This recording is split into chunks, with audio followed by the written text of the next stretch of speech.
Hello दोस्तों, मेरा नाम है सूरज। आपका स्वागत है हमारे यूट्यूब चैनल। दोस्तों, आज की इस वीडियो में मैं आपको बायोलॉजी यानी जीव विज्ञान के बारे में पढ़ाने जा रहा हूँ। जीव विज्ञान का पहला चैप्टर यानी सेल यानी कोशिका। इसके बारे में, कोशिका के बारे में किसके लिए महत्वपूर्ण पढ़ाने जा रहा हूँ? रेलवे ग्रुप डी के। किसके लिए? रेलवे ग्रुप डी की एग्जाम के। जनरल साइंस बहुत मजेदार तरीके से पढ़ेंगे दोस्तों। सेल यानी चैप्टर यानी कोशिका का चैप्टर शुरू करने से पहले हम बायोलॉजी के बारे में थोड़ा सा जानेंगे, फिर उसके बाद सेल के बारे में स्टार्ट करेंगे थोड़ा सा। देखो, बायोलॉजी को हिंदी में बोलते हैं जीव विज्ञान। क्या बोलते हैं दोस्तों? जीव विज्ञान। बायोलॉजी दो शब्दों से मिलकर बना है। कितने शब्दों से मिलकर बना है? दो शब्द। एक तो होता है बायो, एक होता है लॉजी। लॉजी से मिलकर बनता है लोगो। लोगो का मतलब होता है अध्ययन। क्या होता है? अध्ययन। यानी जीव के अध्ययन को क्या बोलते हैं? बायोलॉजी। क्या बोलते हैं दोस्तों? बायोलॉजी। यानी जीवों के अध्ययन को क्या बोला जाता है? बायोलॉजी यानी जीव विज्ञान कहा जाता है। प्रश्न क्या पूछता परीक्षा में? सीधे सीधा जनरल साइंस के अंदर, फादर ऑफ बायोलॉजी किसे कहा जाता है? फादर ऑफ बायोलॉजी यानी जीव विज्ञान के जनक। क्या? जीव विज्ञान के पिता किसे कहा जाता है? अरस्तु। किसे कहा जाता है? अरस्तु। किसे कहा जाता है दोस्तों? अरस्तु को। अब प्रश्न फिर यह आता है कि बायोलॉजी टर्म यानी शब्द का उपयोग सबसे पहले किसने किया? देखो दोस्तों, जीव विज्ञान के जनक तो किसे कहा जाता है? अरस्तु। लेकिन अगर प्रश्न ये पूछ ले कि जीव विज्ञान यानी बायोलॉजी शब्द का या बायोलॉजी टर्म का उपयोग सबसे पहले किसने किया? लेमार्क। किसने किया? Lamarck Treviranus. किसने किया? Lamarck Treviranus. किसने किया? Lamarck Treviranus. प्रश्न ये भी आ सकता है, फादर ऑफ टैक्सोनॉमी यानी वर्गीकरण के पिता किसे कहा जाता है? कैरोलियस लिनियस को। किसे कहा जाता है? कैरोलियस लिनियस को। किसे कहा जाता है? कैरोलियस लिनियस को। समझ में आया दोस्तों? बायोलॉजी दो शब्दों से मिलकर बना, बायो प्लस लोगोस। यानी बायो का मतलब जीव, लोगोस का मतलब अध्ययन। यानी जीवों का अध्ययन को क्या बोलते हैं? बायोलॉजी विज्ञान। बायोलॉजी के जनक यानी फादर ऑफ बायोलॉजी किसे कहा जाता है? अरस्तु को। बायोलॉजी शब्द का प्रयोग किसने किया? शब्द का सबसे पहला प्रयोग किसने किया? लेमार्क ट्रेविरेनस ने। अलग अलग दो प्रश्न है। फादर ऑफ टैक्सोनॉमी यानी वर्गीकरण के पिता किसे कहा जाता है? कैरोलियस लिनियस। किसे कहा जाता है? कैरोलियस लिनियस। किसे कहा जाता है? कैरोलियस लिनियस। अब शुरू करते हैं हमारा बायोलॉजी का सेल यानी कोशिका। यानी कोशिका सबसे छोटी है, ठीक है। सेल, सेल मीन्स होती है कोशिका। क्या होती है? कोशिका। क्या बोलते हैं? कोशिका। क्या बोलते हैं? सेल को कोशिका। इसका वैज्ञानिक नाम होता है क्या? वैज्ञानिक नाम। क्या? वैज्ञानिक नाम यानी साइंटिफिक नेम क्या होता है? साइटो। क्या बोलते हैं? साइटो। क्या बोलते हैं? साइटो। क्या बोलते हैं? साइटो। ठीक है, मतलब क्या हो गया? कोशिका। मतलब क्या हो गया? कोशिका। अब सुनो, कोशिका की खोज यानी discovery of cell. Discovery of cell किसने की? कोशिका की खोज रॉबर्ट हुक। किसने की? रॉबर्ट। कब की? 1665। कब की? 1665। कब की? 1665 में। किसमें की? डेड सेल में। किसमें की? Dead cell. डेड सेल यानी मृत कोशिका। यानी दोस्तों मृत कोशिका। यानी दोस्तों मृत कोशिका। कोशिका की खोज किसने की? रॉबर्ट हुक ने। कब की? 1665 में। और किसमें देखी? कौन सी कोशिकाएं देखी सबसे पहले? मृत कोशिकाओं के बारे में। किसके बारे में बताया? मृत कोशिकाएं यानी डेड सेल के बारे में बताया। अब प्रश्न आपसे ये पूछ रहे, क्या पूछ रहे दोस्तों, कि जीवित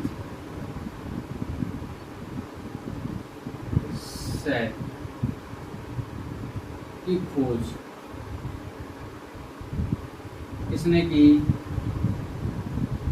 एंटोनी वॉन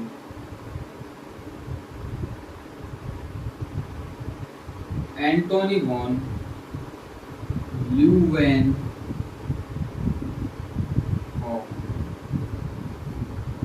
किसने की? Antony von Leeuwenhoek. देखो दोस्तों, सेल का वैज्ञानिक नाम होता है साइटोजेनिक कोशिका, जिसका मतलब होता है सेल की खोज एंड डिस्कवरी ऑफ सेल की खोज किसने की? रॉबर्ट हुक ने। कब की? 1665 में। किसने की? मृत कोशिकाओं के बारे में बताया इन्होंने सबसे पहले, ठीक है, इसके बारे में बताया मृत कोशिकाओं में। फिर प्रश्न आता है, प्रश्न आपसे सीधे सीधे पूछेगा, जीवित कोशिका यानी सेल की खोज किसने की? जीवित कोशिका के बारे में किसने बताया? किसने बताया? एंटोनी वॉन ल्यूवेनहॉक ने। किसने बताया? एंटोनी वॉन ल्यूवेनहॉक ने। अब ये दो अलग अलग प्रश्न है, कहीं ये समझ लो। प्रश्न ये पूछ सकता है आपसे कि मृत कोशिकाओं की खोज किसने की, या मृत कोशिकाओं के बारे में किसने बताया? रॉबर्ट हुक ने।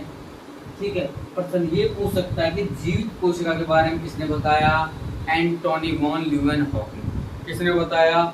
एंटोनी वॉन ल्यूवेनहॉक ने। किसने बताया? एंटोनी वॉन ल्यूवेनहॉक ने। किसने बताया? एंटोनी वॉन ल्यूवेनहॉक ने। अब प्रश्न ये आता है कि कोशिका के अध्ययन को क्या बोलते हैं? कोशिका का साइंटिफिक नेम हो गया साइटो, ठीक है। को अध्ययन का मतलब हो गया, अध्ययन किससे मिल रहा था? लोगोस थे। तो मैं लिखता हूँ कोशिका के अध्ययन को, साइटोलॉजी को क्या बोलते हैं? साइटोलॉजी, यानी हिंदी में बोलते हैं कोशिका विज्ञान। क्या बोलते हैं हिंदी में? कोशिका। क्या बोलते हैं? कोशिका विज्ञान। क्यों बोलते हैं? साइटो का मतलब होता है सेल, ठीक है, और लोजो से बनता है लोगोस। लोगोस का मतलब होता है अध्ययन। क्या होता है? यानी ये बोल दिया जाए कि कोशिका के अध्ययन को क्या बोलते हैं? साइटोलॉजी बोलते हैं, यानी कोशिका विज्ञान बोलते हैं। स्टडी ऑफ सेल किसे कहा जाता है? स्टडी ऑफ सेल किसे कहते हैं? साइटोलॉजी। किसे बोलते हैं? साइटोलॉजी। किसे बोलते हैं? साइटोलॉजी। अब प्रश्न आपसे ये पूछ ले, क्या पूछ ले दोस्तों, कि क्या पूछ ले कि साइटोलॉजी यानी कोशिका विज्ञान का सिद्धांत किसने? क्या दोस्तों? कोशिका विज्ञान का सिद्धांत किसने दिया? यानी थ्योरी ऑफ, क्या दोस्तों? थ्योरी ऑफ क्या? अब प्रश्न ये बनता है, इतना तो आपने पढ़ लिया है, डिस्कवरी रॉबर्ट हुक, जीवित कोशिका को एंटोनी वॉन ल्यूवेनहॉक, कोशिका के अध्ययन क्या बोलते हैं? साइटोलॉजी। अब प्रश्न ये आता है कि फादर ऑफ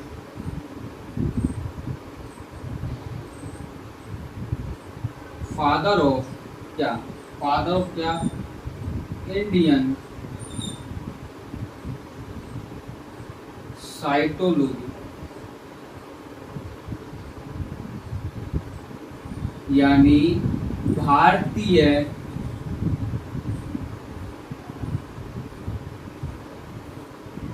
कोशिका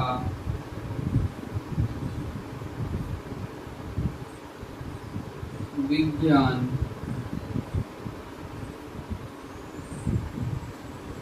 के जनक या पिता किसे कहा जाता है? डॉक्टर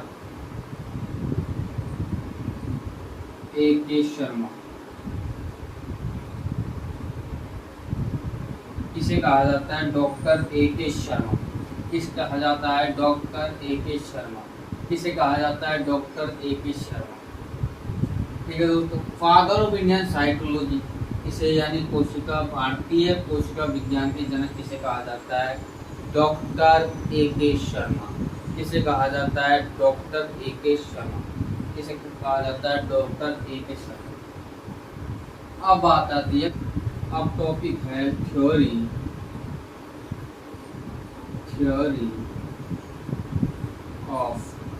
ऑफ क्या, सेल, यानी कोशिका सिद्धांत।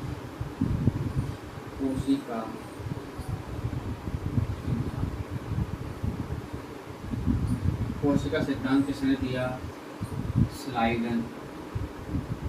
किसने दिया दोस्तों, स्लाइडन और स्वान। किसने दिया, स्लाइडन और स्वान। किसने दिया दोस्तों, स्लाइडन और स्वान। किसने दिया, स्लाइडन और स्वान। कोशिका सिद्धांत किसने दिया, यानी कोशिका सिद्धांत यानी थ्योरी ऑफ साइटोलॉजी या थ्योरी ऑफ सेल किसने दिया, स्लाइडन और स्वान। इन्होंने क्या बताया कि पृथ्वी पर जितने भी जीव उपस्थित हैं, जिनमें सजीवों के गुण पाए जाते हैं यानी जीव उपस्थित हैं, वो सभी किससे मिलकर बने होते हैं, किससे मिलकर बने होते हैं, सेल। किससे मिलकर बने होते हैं, सेल, यानी कोशिका, यानी क्या, कोशिका से मिलकर बने होते हैं, ये बताया इन्होंने। ठीक है, इन्होंने एक बात और बताई कि कोशिका हमारे शरीर की क्या है, सबसे छोटी इकाई है। क्या है दोस्तों, सबसे, कोशिका हमारे शरीर की क्या है, पहली बात सबसे छोटी इकाई। क्या है दोस्तों, सबसे छोटी इकाई। इकाई क्यों, यहाँ देखो, सेल मिलकर क्या बनाती है, ऊतक। ऊतक मिलकर क्या बनाते हैं, अंग। अंग मिलकर क्या बनाते हैं, शरीर। बहुत सारी कोशिकाएं मिलेंगी तो क्या बनाएगी, ऊतक। और ऊतक मिल जाएंगे तो क्या बन जाएगा, अंग। अंग मिल जाएंगे तो क्या बन जाएगा, शरीर। अर्थात हम कह सकते हैं कि शरीर की सबसे छोटी इकाई कौन सी हो गई, सेल यानी कोशिका। कौन सी हो गई, कोशिका। दूसरी बात इन्होंने ये बताई कि कोशिका क्या है, संरचनात्मक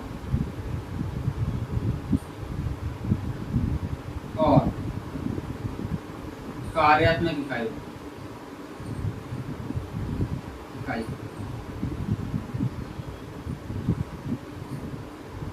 दूसरी बात क्या बताए कि कोशिका हमारे शरीर की संरचनात्मक और कार्यात्मक इकाई होती है। कैसे होती है, यहाँ देखो, सेल मिलकर क्या बना रही है, ऊतक। ऊतक मिलकर क्या बना रही है, अंग। अंग मिलकर क्या बना रहे, शरीर। अब जब ये सेल मिलकर ऊतक नहीं बनाएंगी, ऊतक मिलकर अंग नहीं बनाएंगे, तो हमारे शरीर का संरचना बनेगी क्या, हमारे शरीर की संरचना नहीं बनेगी। अगर हमारे शरीर में कोशिका अनुपस्थित होगी तो हमारे शरीर का निर्माण नहीं होगा। क्यों नहीं होगा, कि कोशिकाओं से तो मिल रहा है कि सबसे छोटी इकाई कौन सी है, कोशिका। कोशिका मिलकर क्या बना रहे, ऊतक। ऊतक मिलकर क्या बना रहे, अंग।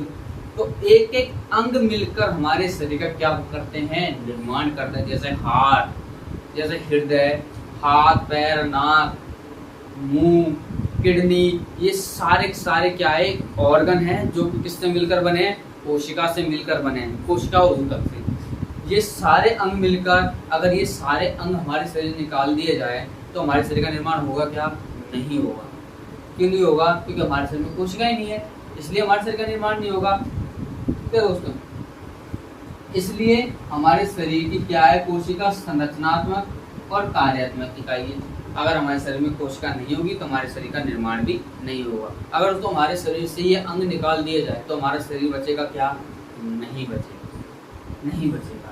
अब दूसरी बात आती है कार्यात्मक या क्रियात्मक। क्रियात्मक क्या, हमारे शरीर की सबसे छोटी इकाई क्या है दोस्तों, कोशिका। कोशिका हमारे सारे कार्यों को संपादित करती है। क्या करती है, कोशिका हमारे सारे कार्यों को क्या करती है, संपादित, पूरा करती है। कैसे करती है, जैसे मान लो कि हमारे शरीर का हृदय यानी दिल का कार्य क्या होता है दोस्तों, रुधिर को पंप करना। क्या होता है, रुधिर को पंप करना। अब आपसे ये बोलूं कि हमारे शरीर को पंप करने का कार्य कौन सा अंग करता है, हृदय यानी दिल, ठीक है, हार्ट करता है। लेकिन वास्तव में ये बात है कि हमारे शरीर का हृदय यानी दिल रुधिर को पंप नहीं करता, बल्कि हृदय के अंदर जो उपस्थित जो कोशिकाएं हैं वो इस कार्य को संपादित करती है। क्या दोस्तों, क्या बोला मैंने? हमारे हृदय के अंदर जो उपस्थित जो कोशिकाएं हैं वो इस कार्य को संपादित करती है। कहने में क्या आता है कि रुधिर को पंप करने का कार्य कौन करता है? हृदय। जबकि कार्य कौन करता है? हृदय के अंदर की कोशिकाएं। ठीक है दोस्तों। जैसे किडनी का काम एक अलग है, लेकिन किडनी जब काम करेगी तो एक वो ऑर्गन की तरह काम करेगी। लेकिन अगर आपसे पूछ लिया जाए कि किडनी के अंदर कौन काम करता है? सेल काम करती है। क्या करता है? सेल काम करती है। इसलिए क्या बोल दिया? कार्यात्मक इकाई बोल दिया। समझ में आ गई बात को? ठीक है। क्या बोल दिया? कार्यात्मक इकाई। क्या बोल दिया? कार्यात्मक इकाई। अब दोबारा देखो, थ्योरी ऑफ सेल यानी कोशिका सिद्धांत किसने दिया? स्लाइडन और सुमान ने। ठीक है। स्लाइडन और सुमान ने क्या बताया कि हमारे शरीर का संपूर्ण भाग, जो हमारे शरीर का जो छोटे छोटे पार्ट है या हमारे शरीर का जो पूरा शरीर है, किससे मिलकर बना होता है? कोशिका से मिलकर बना होता है। किससे मिलकर बना होता है? कोशिका। इन्होंने दो बार बताया, रॉबर्ट हुक ने और स्लाइडन सुमान ने क्या बताया? सबसे छोटी इकाई कौन सी होती है? इन्होंने बताया कि सबसे छोटी इकाई, हमारे शरीर की सबसे छोटी इकाई होती है कोशिका। क्या होती है? कोशिका। और संरचनात्मक कार्यात्मक इकाई होती है कोशिका। क्या होती है दोस्तों? कोशिका। क्या होती है? तो कोशिका। अब बात निकल के आती है, अब ये ना बताया कि शरीर, इस पृथ्वी पर जो भी जीव है किससे मिलकर बना होता है? कोशिका। लेकिन कोशिका सिद्धांत का एक अपवाद निकलकर सामने आया। क्या आया? अपवाद। क्या आया? अपवाद। अपवाद कौन सा हो गया दोस्तों? वायरस। क्या हो गया? वायरस।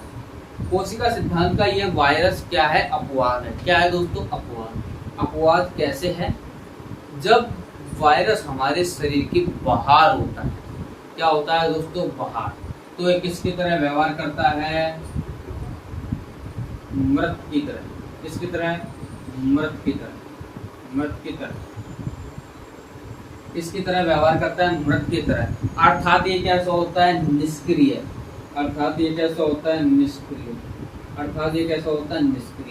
लेकिन जब वायरस हमारे शरीर के अंदर यानी किसी के माध्यम से या किसी के संपर्क से हमारे अंदर चला जाता है, हमारे बॉडी के अंदर चला जाता है, तो ये किसकी तरह व्यवहार करता है? सजीव की तरह। किसकी तरह? सजीव की तरह व्यवहार करता है, यानी जीवित कोशिका की तरह व्यवहार करता है। किसकी तरह? जीवित कोशिका की तरह व्यवहार करता है। इसलिए दोस्तों कोशिका सिद्धांत का ये अपवाद निकलकर सामने आया। ठीक है दोस्तों, इतना क्लियर? अब दोस्तों बात, अब सीधा परीक्षा में ये पूछा जाता है कि दुनिया की सबसे छोटी कोशिका और दुनिया की सबसे बड़ी कोशिका कौन सी है? दुनिया की सबसे छोटी कोशिका और सबसे बड़ी कोशिका कौन सी होती है? ठीक है, हमने ऐसे कर दिया। ठीक है, यानी सबसे बड़ी कोशिका क्या दोस्तों? सबसे बड़ी सेल। ठीक है, और सबसे छोटी सेल। प्रश्न सीधा परीक्षा में यह आता है, क्या आता है? दुनिया की सबसे बड़ी कोशिका यानी सबसे बड़ी कोशिका कौन सी होती है? सबसे छोटी कोशिका कौन सी होती है? कौन सी होती है? यहाँ देखो, कौन सी होती है सबसे बड़ी कोशिका? शतुर्मुर्ग देखा है? शतुर्मुर्ग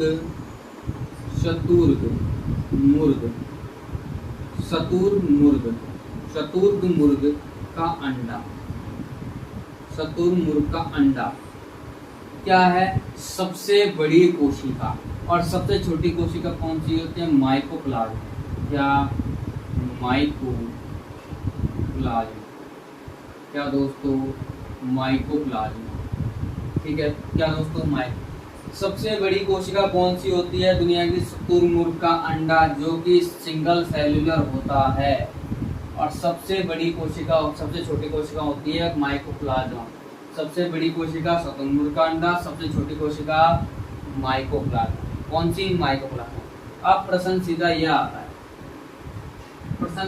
आता है, सेल यानी कोशिका, ह्यूमन बॉडी। प्रश्न सीधा यह आता है सेल क्या ह्यूमन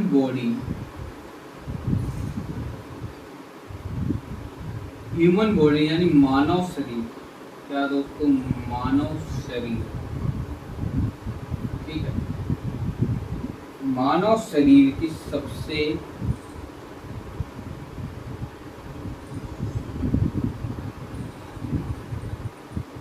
अब प्रश्न सीधा सीधा यह आ जाता है कि मानव शरीर की सबसे छोटी कोशिका और सबसे बड़ी कोशिका और सबसे लंबी कोशिका कौन सी होती है?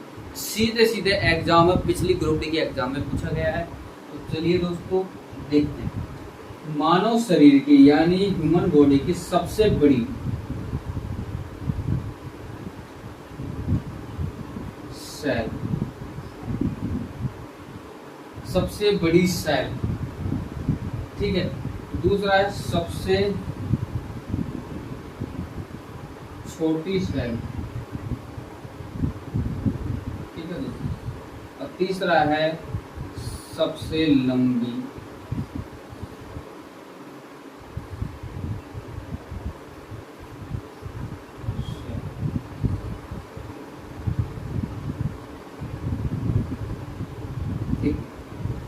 प्रश्न सीधा सीधा क्या कहता है? मानव शरीर यानी ह्यूमन बॉडी की सबसे बड़ी कोशिका, सबसे छोटी कोशिका और सबसे लंबी कोशिका कौन सी है?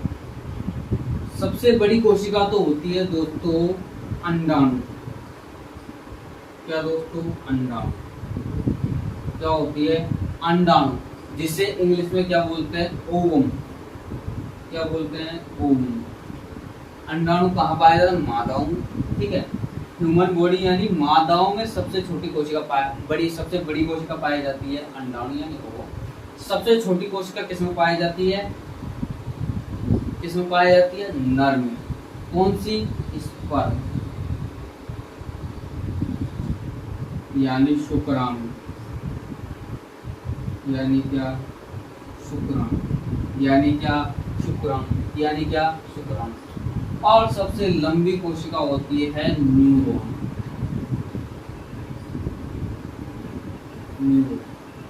ठीक है, इंग्लिश में बोल देते हैं तंत्रिका।